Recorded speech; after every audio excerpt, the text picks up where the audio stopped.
بسم اللہ الرحمن الرحیم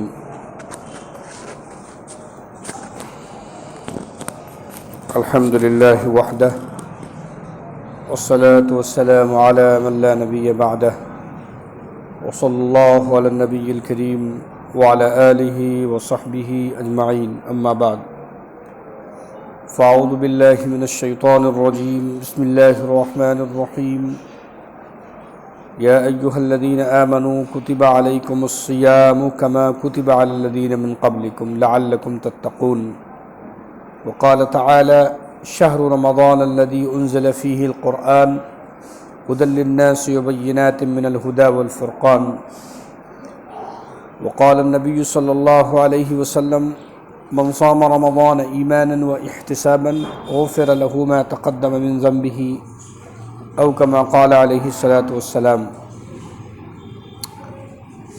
بزرگوں، دوستوں، دینی بھائیوں،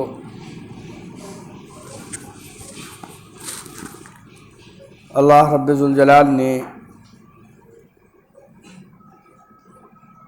جو ہمیں زندگی عطا کی ہے، دن اور رات دیے ہیں، یہ سب اس کی نعمت اور اس کا فضل، اس کا احسان ہے۔ اس لیے احسان ہے کہ جب انسان دنیا سے چلا جاتا ہے تو ساری نعمتیں دنیا میں رہ جاتی ہیں، اب اس کا کام ختم ہو جاتا ہے۔ ساری لذتیں موت سے ختم ہو جاتی ہیں اور ساری اس کے عیش و آرام، اس کی راحت سب ختم ہو جاتی ہے موت سے۔ اس لیے دنیا کی زندگی اور دنیا کی زندگی میں یہ دن اور رات، یہ سب نعمت ہیں اللہ کی۔ رمضان المبارک قریب آ رہا ہے اور اللہ نے 12 مہینے بنائے، لیکن 12 مہینوں کا سردار جس مہینے کو بنایا وہ رمضان ہے، رمضان المبارک۔ اس سے پہلے میں نے بتایا تھا کہ رمضان کے معنی کیا ہیں، مطلب کیا ہیں۔ آج موضوع ہمارا یہی ہے، لیکن آپ حضرات سمجھیں اس بات کو کہ رمضان المبارک کا مہینہ کتنی بڑی نعمت ہے ہمارے لیے اور کتنی بڑی سعادت کی بات ہے۔ رمضان کا مہینہ 11 مہینوں سے بالکل الگ ہے۔ پہلی بات تو یہ سمجھیں کہ قرآن جو شریعت ہے، شریعت کہاں سے شروع ہوتی؟ قرآن سے شروع ہوتی، یعنی دین اسلام قرآن سے آیا۔ تو غار حرا میں سب سے پہلے جب قرآن نازل ہوا تو وہ رمضان کا مہینہ تھا، یا شب قدر میں جو قرآن اترا وہ رمضان کے مہینے کی رات تھی۔ تو گویا کہ شریعت، عبادت کی شروعات کہاں سے ہوتی ہے؟ رمضان سے ہوتی۔ شریعت جو اسلام شروع ہوتا ہے، دین شروع ہوتا ہے، عبادت جو ایک بندے کی شروع ہوتی ہے وہ رمضان سے شروع ہوتی۔ آغاز، ابتدا ایک مسلمان کی زندگی کہ عبادت کی زندگی کہاں سے شروع ہوتی؟ رمضان سے شروع ہوتی، کیونکہ قرآن کا نزول رمضان میں ہوا اور قرآن شریعت ہے پورا۔ اور شریعت، مسلمان اس وقت ہے جب تک شریعت کو مانے، شریعت کا انکار کر دے مسلمان ہی نہیں ہے۔ تو مسلمان شریعت سے ہے، شریعت مسلمان سے، مسلمان شریعت سے ہے کہ مسلمان کہا جائے گا جب شریعت کو مانے۔ اور شریعت کہاں سے ہے؟ قرآن سے ہے، اور قرآن کا نزول رمضان میں ہوا۔ تو گیا کہ شریعت اور مسلمان اور یہ ساری چیزیں کہاں سے شروع ہوتی ہیں؟ رمضان المبارک سے۔ یہ بات آپ کے سمجھ میں آ گئی کہ رمضان کی ابتدا ہے ایک مسلمان کی عبادت کی ابتدا، شروعات ہے، بنیاد ہے، اور اس کی انتہا کہاں ہے؟ شعبان کا مہینہ۔ شعبان کا مہینہ انتہا ہے، رمضان شروعات ہے۔ دوسری بات یہ سمجھیں آپ کہ ایک ہے تخلیہ اور ایک ہے تحلیہ۔ تخلیہ کے معنی خالی کرنے کے آتے، خالی کر لینا کوئی چیز کو، اور تحلیہ کے معنی آتے ہیں لگا دینا۔ تحلی کہتے ہیں، حلیون کہتے ہیں زیور۔ تو عورت جو زیور پہنتی ہے وہ ناک میں ڈالتی ہے، کان میں ڈالتی ہے، گلے میں وہ پہنتی ہے، آراستہ کرتی، سنورتی ہے، اس کو تحلیہ کہتے ہیں۔ باہر سے چیز لگائی جاتی ہے اس میں تو یہ تحلیہ ہے، اور کچھ چیز نکال لی جائیں تو یہ تخلیہ ہے۔ تو اللہ نے رمضان المبارک میں دونوں چیزیں رکھی، ایک بندے کے لیے تحلیہ بھی رکھا اور تخلیہ بھی رکھا۔ میں اس کو اور آسان لفظوں میں آپ کو بتاتا ہوں۔ کچھ چیزیں داخل کی جائیں اور کچھ چیزیں نکالی جائیں، اس کا نام تحلیہ اور تخلیہ ہے۔ رب العالمین کیا کرتے ہیں، جیسے ہی چاند نکلا، رمضان کا چاند دیکھتے پہلے کیا چیز شروع ہوتی ہے؟ رمضان کا چاند دیکھتے ہی کیا چیز شروع ہوتی ہے؟ رمضان کا جیسے ہی چاند دیکھا گیا، پہلا کام جو ہے، جیسے ہی اذان ہوئی عشاء کی، اللہ تعالیٰ بلاتے ہیں آؤ نماز، تراویح، قرآن، دو چیزیں ضروری ہوئی، ایک قرآن پڑھو اور ایک 20 رکعت کے سجدے کرو۔ تو 20 رکعت میں کتنے سجدے ہوتے ہیں؟ 40۔ تو 40 سجدے ہوتے ہیں۔ 20 رکعت نماز شروع کروا کر، قرآن شروع کروا کر یہ داخل کر دیا کہ بس کام شروع کر دو اپنا۔ یہ تحلیہ ہے، یعنی زیور سے آراستہ کیا جا رہا ہے ایک مسلمان کو، مومن کو۔ یہ تو داخل کیا گیا، فوراً شروع کر دو۔ اس لیے تراویح کیا ہے؟ سنت مؤکدہ ہے۔ اگر کہیں کسی بھی علاقے میں تراویح نہ پڑھی گئی، ایک بھی مسجد، ایک بھی پڑھنے والا نہ ہوگا، تو سارے لوگ گنہگار ہوں گے۔ اس لیے تراویح شروع کر دی گئی۔ 20 رکعت تراویح، 40 سجدے روزانہ ہوں گے، اور 40 کا دخل ہے اسلام میں، ایمان میں، شریعت میں، دین جو آئے ہیں سب۔ حضرت موسیٰ علیہ السلام جو بڑے نبی، اللہ کے پیغمبر، جلیل القدر پیغمبر ہیں، ان کو اللہ تعالیٰ باتیں کرنے کے لیے کوہ طور پر بلاتا ہے، کتاب دینے کے لیے کوہ طور پر بلاتا ہے، تو کتنے دن کے لیے؟ 40 راتوں کے لیے بلاتا ہے، 40 لیلہ، 40 راتوں کے لیے اللہ بلاتا ہے۔ اے موسیٰ علیہ السلام، 40 راتیں تمہیں گزارنی ہے یہاں، تو 40 کا دخل ہے۔ تو 40 سجدے کرائے گئے تراویح کے، اور قرآن پڑھوایا گیا۔ جو قرآن اترا تھا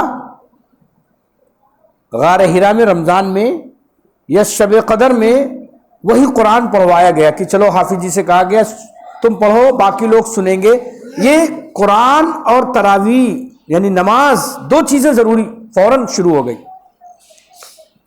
تو یہ تحلیہ ہو گئی، داخل کر دی گئی۔ اور جب صبح سحری کا وقت آیا تو کہا گیا دیکھو سحری کا وقت یہ ہے ختم ہونے کا، اس کے بعد نہ کھانا ہے، نہ پینا ہے، اور نہ بیوی کے پاس جانا، 3 کام نہیں کرنے ہیں تمہیں مغرب تک۔ یہ چھوڑایا گیا، نکالا گیا، اس کو تخلیہ کہتے ہیں، نکال دی گئے، نہ کھانا ہے، نہ پینا ہے، اور نہ بیوی کے پاس جانا ہے۔ یہ 3 کام چھوڑا دیے گئے، اور 2 کام داخل کر دیے گئے۔ جو داخل کیے گئے 2 چیزیں، قرآن اور نماز، اس کا نام تراویح، اور 3 چیزوں سے چھوڑایا گیا، اس کا نام کیا ہے؟ روزہ، صوم۔ بات سمجھ میں آ گئی؟ کچھ چیزیں چھوڑائی گئیں، کچھ چیزیں داخل کی گئیں۔ اب اس کی مثال سمجھو، یہ کیوں کر رہا ہے اللہ تعالیٰ؟ وہ یہ کیوں کہہ رہا ہے؟ دیکھو، ایک لوہا ہے پرانا، اس میں زنگ لگا ہوا ہے، بہت زنگ ہے، بالکل زنگ کی پپڑی لگی ہوئی ہے اس پر، تو آپ پینٹ کیسے کریں گے؟ فوراً پینٹ کر دیں گے اس پر، ایسے ہی ایسے پینٹ کر دیں گے؟ پہلے ریگمال سے اس کو چھڑائیں گے، ریگمال سے خوب رگڑیں گے، بالکل زنگ صاف ہو جائے، اور اس کے بعد پینٹ کریں گے تو پینٹ برقرار رہے گا، اچھا چڑھے گا اس پہ۔ تو آپ جو کام کرتے ہیں وہاں بھی یہی کام کرتے۔ آپ لکڑی بنانے والے، لوہا بنانے والے، لکڑی کا کام کرنے والے کیا کرتے ہیں؟ پہلے لکڑی گندی کی صاف کر دیتے ہیں رندے سے، خوب صاف لکڑی نکلتی تو اس پر پالش کرتے ہیں۔ ہوتا ہے برتن کلائی کرنے والا پہلے کلائی کو خوب صاف کرتا ہے برتن کو، اس کے بعد اس پر پالش چڑھاتا ہے، کیونکہ پالش اچھی لگے۔ اللہ رب العالمین نے بندے کے ساتھ کیا معاملہ کیا؟ بندے کے ساتھ یہ معاملہ کیا کہ روزہ رکھوا کر کچھ چیزیں چھوڑائی گئیں، 3 چیزیں چھوڑائی گئیں، خوب رگڑا گیا۔ اس کے بعد تراویح میں کھڑا کر کے، قرآن میں کھڑا کر کے اللہ نے کیا کیا؟ چڑھایا رنگ قرآن کا۔ اور یہ پورا مہینہ ہوتا ہے، پورے مہینے میں رنگ چھڑائے، اس کا زنگ چھڑایا جاتا ہے اور رنگ پینٹ کیا جاتا ہے۔ اب بتاؤ کہ اللہ رب العالمین نے رمضان کا جو مہینہ دیا، کتنا بہترین مہینہ کہ صفائی مکمل طور پر ایک انسان کے، ایک مسلمان کی ہو گئی۔ اور صفائی کا اثر کیا ہوتا ہے دیکھتے ہیں آپ؟ ایک آدمی جو پورا سال مسجد سے دور رہتا ہے، رمضان میں ٹوپی ووپی لگا کر آ جاتا ہے، اس صفائی کا اثر ہے۔ صفائی کا اثر اس کرتے پہ، سفید پہ جب تک کہ کالا کوئی دھبا رہے گا تو مزہ نہیں آئے گا، اور اس کو صاف کر دیا جائے تو بالکل صاف اچھا لگے گا دیکھنے میں۔ تو بندے کی جب صفائی شروع ہوتی ہے روزے کے ذریعے اور تراویح کے ذریعے، تو پھر وہ عید کے آنے تک بالکل صاف اور شفاف، بالکل صحیح ہو جاتا ہے۔ اور حدیث میں اللہ کے پیغمبر امام الانبیاء تاجدار مدینہ جناب محمد رسول اللہ صلی اللہ علیہ وآلہ وسلم ارشاد فرماتے ہیں کہ جب رمضان کا دن آخری دن ہوتے تو وہ بندہ روزہ رکھنے والا اور تراویح پڑھنے والا اس طرح گناہوں سے پاک ہو جاتا ہے جیسے ماں کے پیٹ سے پیدا ہوا۔ ذرا غور کریں آپ، یہ رنگ چڑھ گیا اس کے اوپر، پورا مہینہ اس کے اوپر رنگ چڑھ گیا۔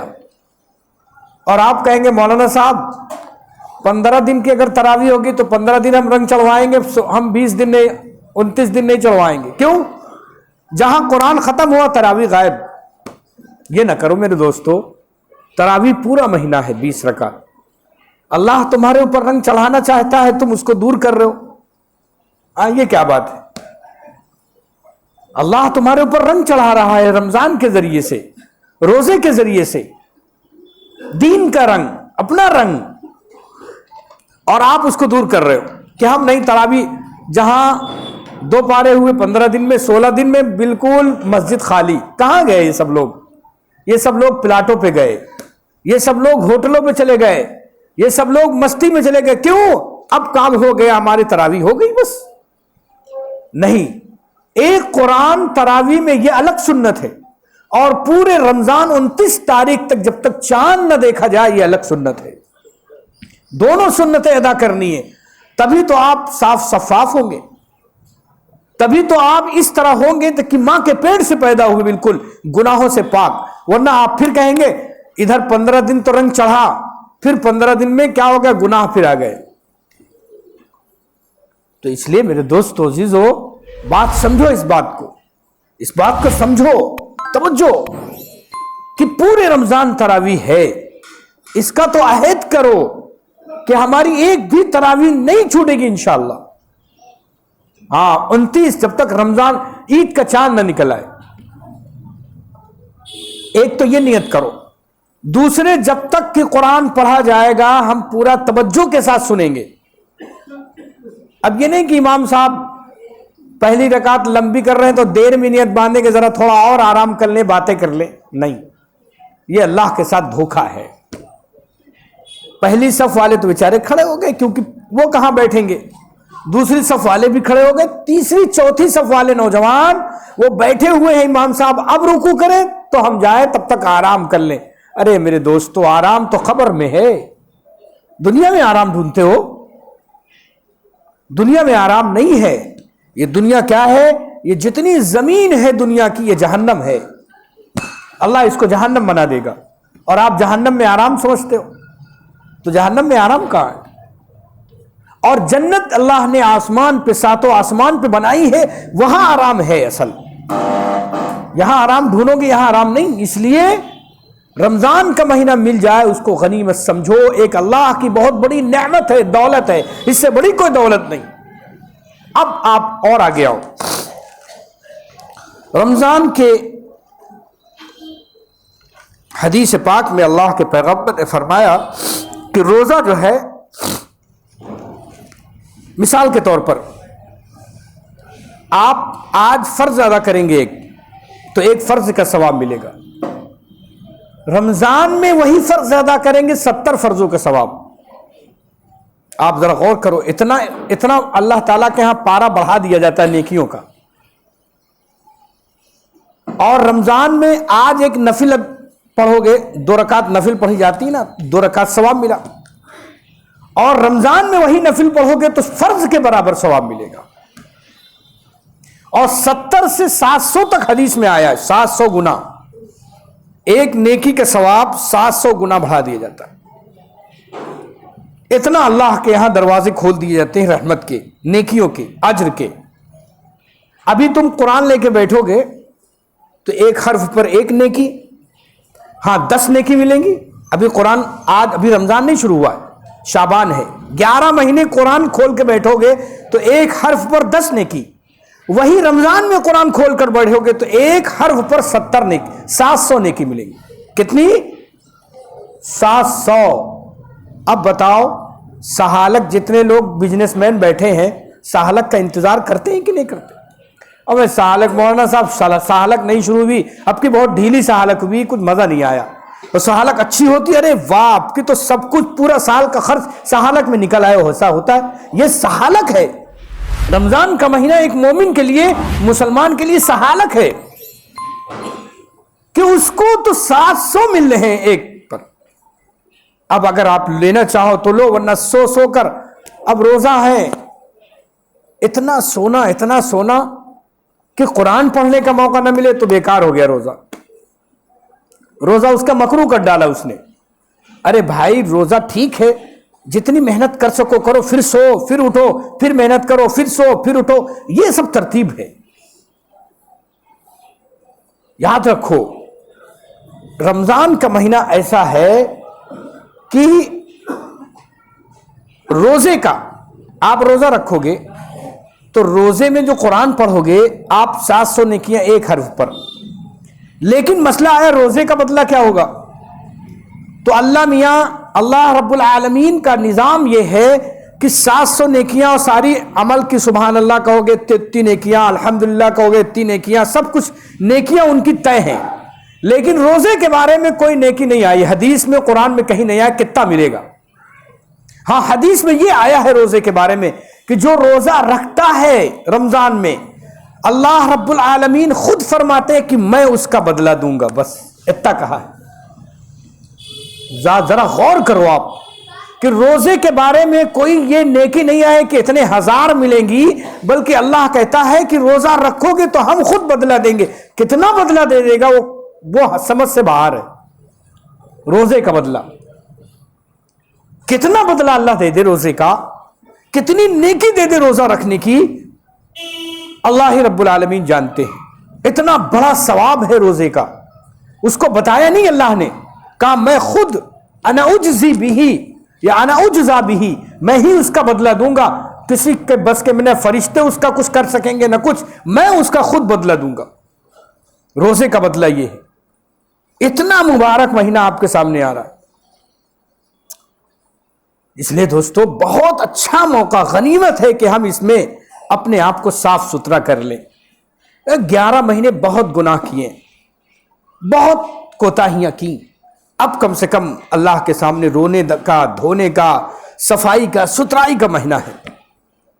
اتنا مبارک مہینہ کس کی زندگی میں کتنا آئے کسی کو نہیں پتا.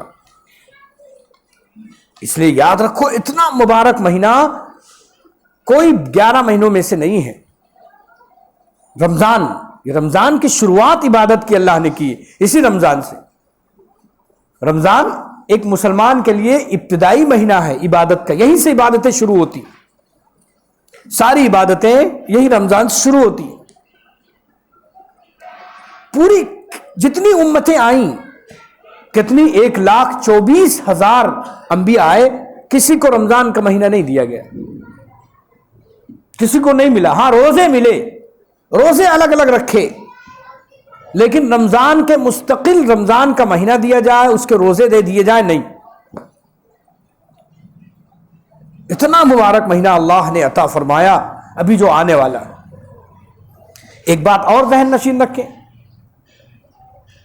ہمارے ایمان کی اتنی کمزوری کا عالم یہ ہے کہ دنیا میں کوئی آفت ہوتی ہے تو اس کا اثر ہمارے اوپر پہلے ہوتا ہے، حالانکہ مومن کے اوپر نہ ہونا چاہیے. مومن کا معاملہ اللہ کی ذات سے ہے، اور مومن کے علاوہ جتنے ہیں ان کا معاملہ کس سے ہے؟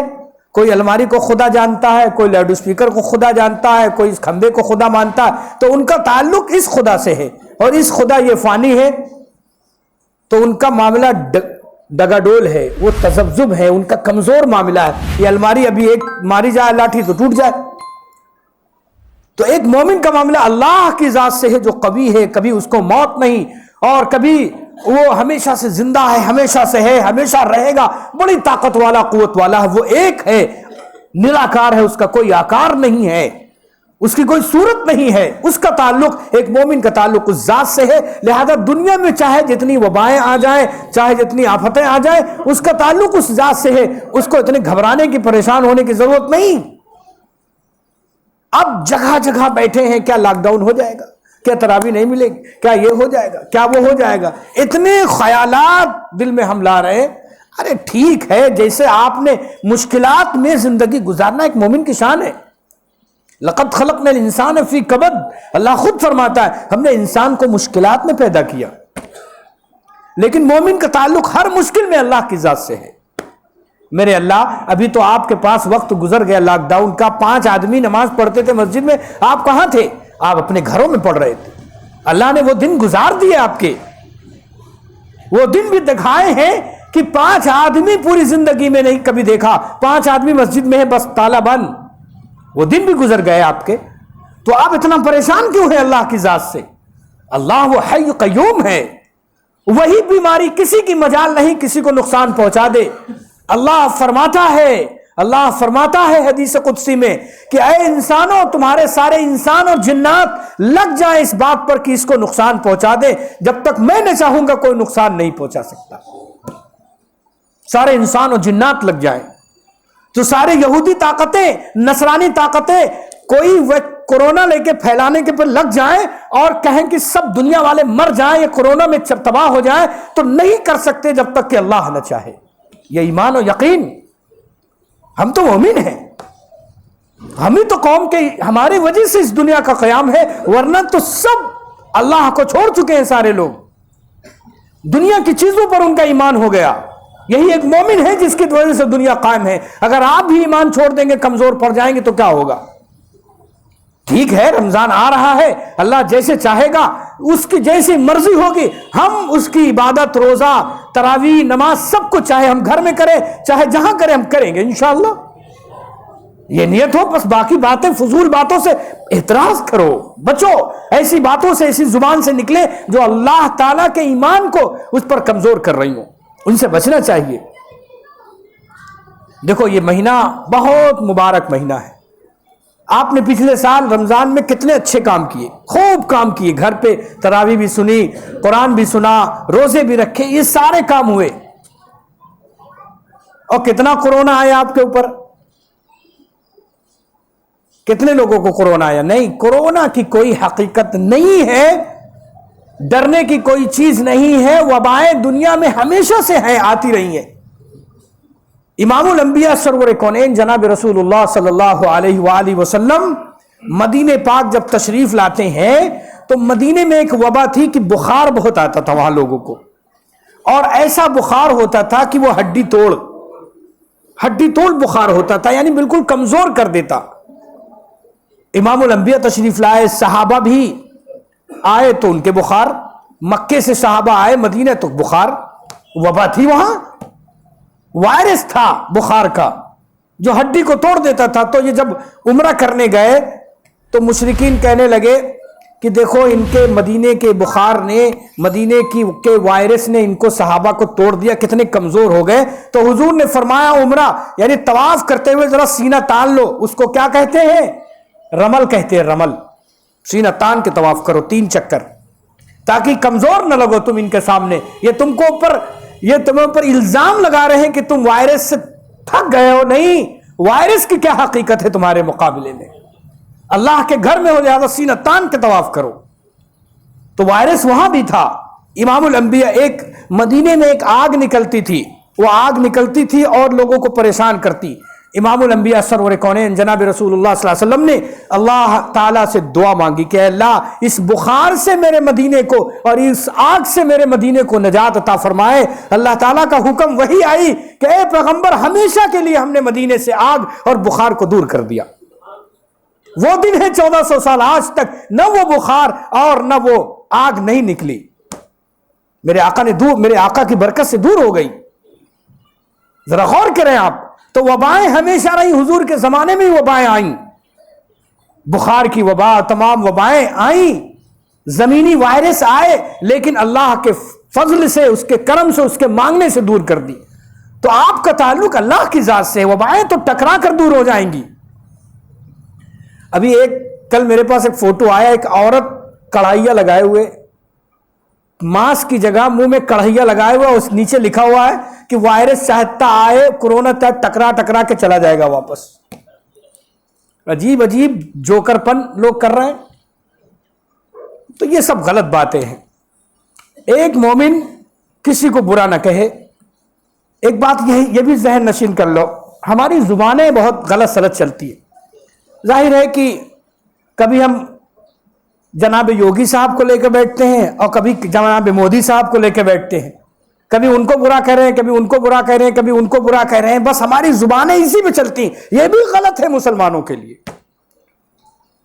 ان کے حال پر چھوڑ دو ان کو، آپ اپنے عمل کو دیکھو، اپنے عمل کو درست کرو، خود بخود اللہ تعالیٰ وہ وقت لائے گا کہ سب کھلتا جائے گا معاملہ، سب آسانیاں پیدا کرتے چلے جائیں گے اللہ۔ ان مع العسر یسرا، رسول اکرم صلی اللہ علیہ وسلم کو ستاتے ہیں مکہ میں ابو جہل جیسے لوگ، تھوکتے ہیں، اور آپ نکلتے ہیں تو ادھر سے گالی، ادھر سے گالی، ادھر سے گالی۔ میرے آقا چپکے سے چلے جاتے اور اللہ کے سامنے نیت باندھ لیتے، اور اللہ کہتے اور دعا کرتے ہیں اللہ تو ہی ان کا معاملہ کر۔ صبر تقوی، یہ مہینہ جو ہے رمضان کا صبر تقوی والا مہینہ ہے۔ آپ صبر اختیار کرو۔ صبر کا مطلب کیا سمجھتے ہو؟ آپ جواب دے دو گے تو یہ صبر نہیں ہے۔ صبر یہ ہے کہ وہ ظلم کرے، آپ صبر کر خاموش ہو جاؤ، یہ ہے صبر، یہ اللہ کو پسند ہے۔ جواب نہ دو۔ اور ہمارے یہاں تو اینٹ کا جواب پتھر سے نہیں۔ اور دوسری بات، آپ کو کسی برا کہنے سے کچھ حل ہے؟ اس کا کوئی فائدہ ہے؟ نہیں ہے، کوئی فائدہ نہیں۔ بس آپ کی زبان خراب ہو رہی ہے، اور اگر آپ کی گالیاں، آپ کی الٹی سیدھی باتیں اوپر چلی گئیں تو آپ کو ایرسٹ کر لیتے ہیں، آپ مصیبت میں پڑ جاتے ہیں۔ کیا ضرورت ہے؟ آپ اپنے دین سے لگے رہو، اللہ اس کے رسول کا جو حکم ہے اس پر عمل کرتے رہو، یہی اللہ کا اس کے رسول کا حکم ہے۔ بس یہی زندگی میرے آقا کی آپ کو سبق دے رہی ہے۔ مکی زندگی، مدنی زندگی یہ سبق دیتی، پیغام دیتی ہے کہ اللہ کی طرف سے جو کوئی مصیبت آئے تو اس پر صبر کرے بندہ۔ اب آپ نے صبر کیا، کہاں صبر کیا؟ دیکھو یہاں صبر کر لے جاتے ہیں۔